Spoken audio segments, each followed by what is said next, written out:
यानी board exam में गद्यांश के प्रश्न उत्तर कैसे लिखे, किस तरह से हमें गद्यांश के प्रश्न उत्तर लिखने चाहिए। दोस्तों इस वीडियो में यह बताऊंगा बोर्ड एग्जाम के पेपर में हम हिंदी की कॉपी कैसे लिखे, यानी बोर्ड एग्जाम में गद्यांश के प्रश्न उत्तर कैसे लिखे, किस तरह से हमें गद्यांश के प्रश्न उत्तर लिखने चाहिए, यानी सह प्रसंग व्याख्या करनी चाहिए हिंदी की कॉपी में। ठीक है, इसीलिए इस वीडियो को आपको पूरा वॉच करना, बिकॉज इस वीडियो में संदर्भ, प्रसंग और व्याख्या सिंपल और आसान भाषा में मैं लिखवा कर बताऊंगा हिंदी की कॉपी में। बोर्ड एग्जाम पेपर में आपको जो हिंदी के क्वेश्चन पेपर में 2 गद्यांश आपको देखने को मिलेंगे, उनमें से आपको एक गद्यांश करना। जैसे कि यहाँ पर मैं इस गद्यांश को करवा कर दिखाऊंगा। जैसे कि सबसे पहले संकेत डालना, उसके बाद कुसंग का जवर डैश डैश उठाती जाएगी। ये गद्यांश है, इनके प्रश्न उत्तर को करवा के बताऊंगा, लिखवा के बताऊंगा हिंदी की कॉपी में। सबसे पहले संदर्भ जो इस प्रकार से, प्रस्तुत गद्यांश हमारी पाठ्य पुस्तक हिंदी के गद्य खंड में संकलित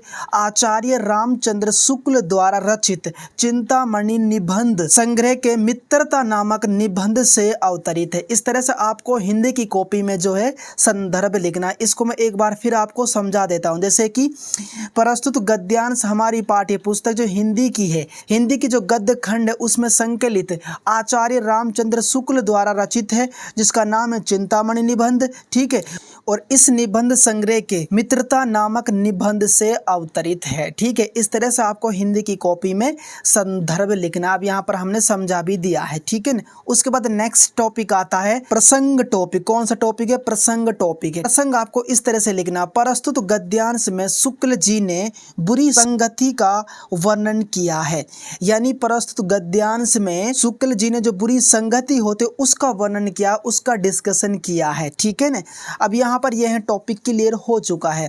उसके बाद नेक्स्ट टॉपिक है व्याख्या टॉपिक, जो मोस्ट इंपॉर्टेंट टॉपिक है। और व्याख्या आपको हिंदी की कॉपी में इस प्रकार लिखना है, कुसंग के भयानक जवर को परिभाषित करते हुए आचार्य रामचंद्र शुक्ल जी कुसंगति अर्थात बुरे लोगों की संगति से दूर रहने की सलाह देते हैं।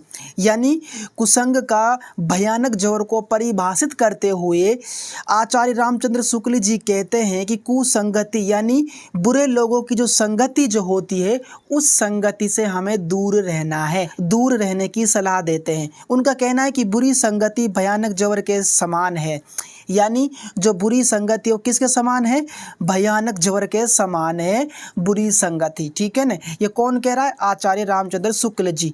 जिस तरह भयानक बुखार से पीड़ित व्यक्ति का स्वास्थ्य और शरीर दोनों नष्ट हो जाते, उसी प्रकार बुरी संगति मनुष्य के सद्गुणों जैसे कि बुद्धि, विवेक, नैतिकता, सदाचार आदि को नष्ट कर देते हैं। यानी कहने का मतलब जिस प्रकार जो भयानक बुखार पीड़ित व्यक्ति का जो स्वास्थ्य होता है, उसका शरीर होता, उसको नष्ट कर देते हैं, ठीक उसी प्रकार से बुरी संगति मनुष्य के जितने भी जो सद्गुण होते हैं, अच्छे काम होते हैं, जैसे कि बुद्धि, विवेक, नैतिकता, सदाचार आदि को नष्ट कर देते हैं। कौन? बुरी संगति। ठीक है, इसीलिए जो लेखक जो है बुरी संगति को दूर रहने के लिए कहता है। ठीक है, अब यहाँ पर हमने हिंदी की कॉपी में कुसंग का जवर डैश डैश उठाती जाएगी, है जो गद्यांश है, इसके प्रश्न हमने यहाँ पर यानी इनके प्रश्नों का उत्तर यहाँ पर हमने लिख दिया है। वीडियो पसंद आए तो वीडियो को लाइक कर देना है, चैनल पर नए चैनल को सब्सक्राइब कर देना है।